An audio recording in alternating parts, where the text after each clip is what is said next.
I'm 81, and no one warned me about this. Not my parents, not my doctors, not my friends who smiled and said, "You'll be fine." They never told me what life without sex after 60 really feels like. Because it's not what you think. People imagine it disappears overnight. Like a switch turned off. Like desire just packs its bags and leaves. That's a lie. The truth is quieter, more confusing, and much harder to talk about. After 60, your body changes, but your mind doesn't get the memo. You still remember being wanted. You still remember touch meaning something. You still remember how closeness made you feel alive. And then one day it's just gone. Not dramatically, not with a warning. It fades, slowly, silently. And no one prepares you for the questions that come with it. Is something wrong with me? Did I wait too long? Am I still a man, a woman, if no one desires me anymore? People laugh at those questions, or they avoid them, because talking about sex after 60 makes others uncomfortable. So you learn to stay quiet. But here's the truth no one tells you. It's not the absence of sex that hurts the most.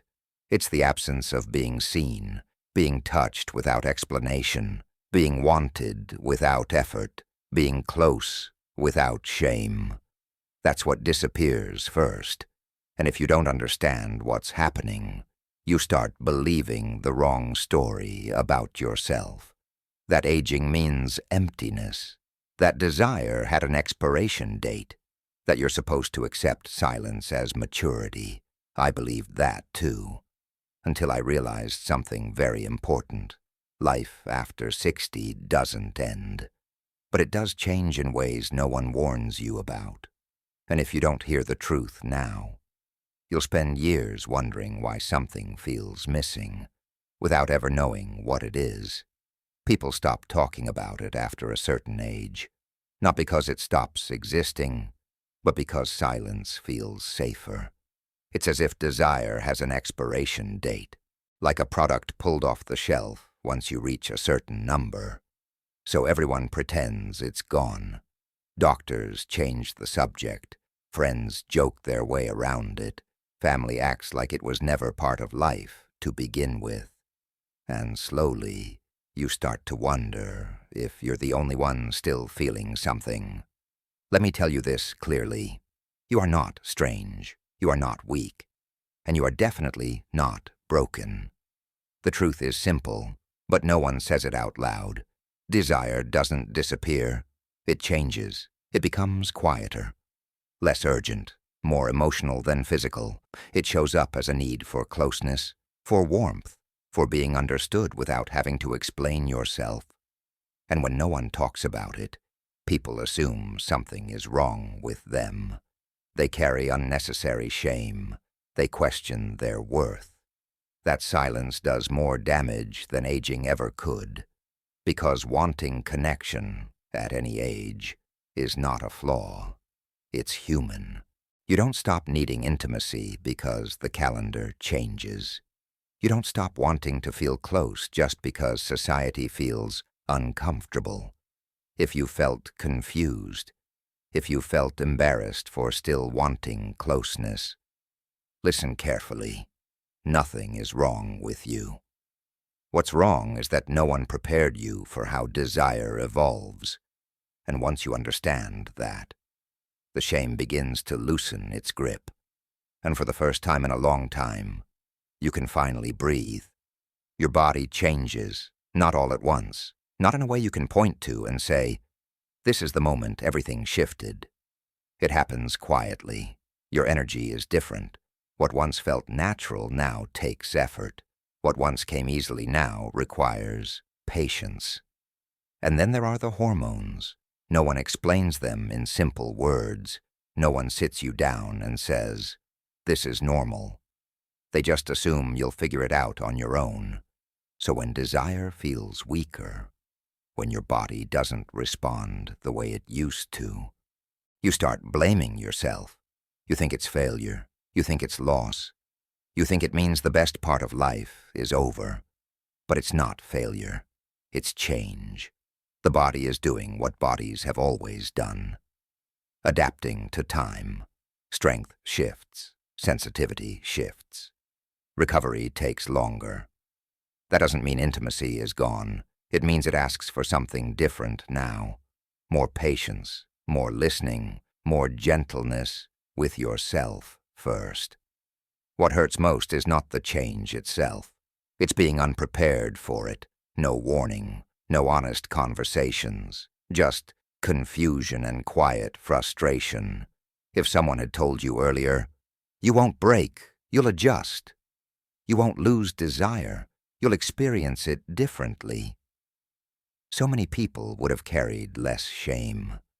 Your body isn't betraying you, it's simply aging. And aging is not something to apologize for. Sex was never just physical. That's the part no one explains. It was closeness, reassurance, feeling wanted without having to ask for it. It was the quiet proof that you mattered to someone, not for what you did, but for who you were. When that fades, people assume they miss the act. But that's not true. What they miss is the warmth of being chosen, the comfort of knowing someone desired their presence, the feeling of being close without words. After a certain age, that closeness becomes rare, not because people stop wanting it, but because they stop believing they're allowed to. So they pull back, they lower expectations, they tell themselves, this is just how it is now. And an emotional gap opens, a quiet space where touch used to be, where reassurance lived, where being wanted once felt natural. That gap is heavy, heavier than loneliness, heavier than silence, because it carries memory. You remember what it felt like to be held without reason, to be touched without apology, to feel close without fear of judgment. And that's what surprises people the most. Not the absence of sex, but the absence of emotional closeness that came with it. That loss doesn't announce itself. It doesn't demand attention. It simply sits there, unspoken, unacknowledged. And if you don't recognize it for what it is, you start believing something essential about you has disappeared. But it hasn't. What you're missing isn't your body. It's the connection your body once helped express. After 60, the loneliness changes. You don't miss bodies. You don't miss youth. You don't even miss sex the way people assume. You miss being touched without explanation, not having to justify why you need closeness, not feeling embarrassed for wanting comfort, not apologizing for still being human. There's a special kind of loneliness that comes from silence, from nights where no one reaches for you, from mornings where no one notices you're there. And the hardest part? You don't feel allowed to talk about it. Because society tells you that longing is a young person's problem, that at your age you should be grateful, quiet, and done wanting. So you swallow it. You learn to sit with your hands folded, with your feelings carefully hidden, with needs you pretend don't exist. But inside, something aches, not loudly, not dramatically, softly. It's the ache of wanting to be held without it meaning something shameful, wanting touch without jokes, wanting closeness without feeling foolish. And when that need goes unmet for too long, you start shrinking yourself. You speak less, you ask for less, you expect less. Not because you need less, but because you're tired of feeling embarrassed for wanting more. This is the loneliness people don't admit. Not being alone, but feeling unseen, while still very much alive inside. Life without sex is often misunderstood. People hear those words and imagine emptiness, cold nights, a life slowly fading. But life without sex is not life without intimacy. That's where society gets it wrong. We've been taught to believe intimacy only exists in one form, that if sex disappears, closeness disappears with it, that touch, warmth, and connection are no longer allowed. So people grieve something they think they've lost completely. But intimacy is bigger than sex ever was. It's presence.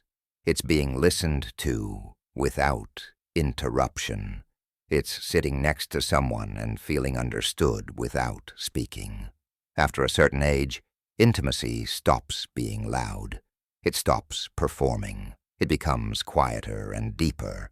Yet society keeps mixing the two. It keeps telling you that if one fades, the other must too.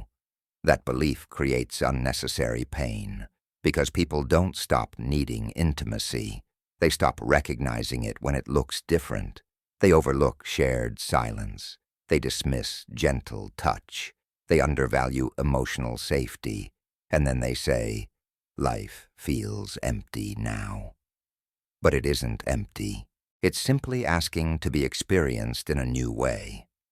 Once you separate sex from intimacy, something shifts. You stop measuring your worth by what your body can do, and you start valuing what your presence still offers. That understanding changes everything. At this age, something becomes very clear. What matters most is not performance, not proving anything, not keeping up with who you used to be. It's presence, being there without distraction, listening without trying to fix, sharing space without needing a reason. Understanding starts to matter more than excitement. Knowing someone's silence, recognizing their moods, feeling safe enough to be yourself without pretending. And then there is comfort, the kind that doesn't rush, the kind that doesn't ask for effort, the kind that simply says, you don't have to impress me. After 60, love becomes softer, but it also becomes more honest. You stop chasing intensity. You start valuing peace. You realize that closeness isn't about what happens in a moment. It's about how you feel long after the moment has passed. A shared cup of tea, a quiet walk, a familiar hand resting near yours. These things begin to matter more than anything else, because presence lasts, understanding heals, and comfort reminds you that you still belong. And when those things exist, life doesn't feel smaller, it feels deeper. I'm 81, and I've learned something very important. Life without sex didn't end me. Silence did. The silence of not talking, the silence of pretending everything was fine, the silence of carrying feelings no one ever asked about. Silence grows slowly. It doesn't arrive all at once. It settles in when you stop sharing what's inside, when you stop admitting you need closeness, when you stop saying you still want to feel connected, when you convince yourself it's better to stay quiet. That silence becomes heavy, heavier than aging, heavier than loneliness, heavier than time itself. And one day, you realize it's been sitting beside you, listening, replacing conversations, replacing touch. That's when it becomes your partner. So don't let it. Talk to someone, a friend, a stranger, anyone who will listen. Because being heard, even once, can bring you back to life. And at any age, that still matters.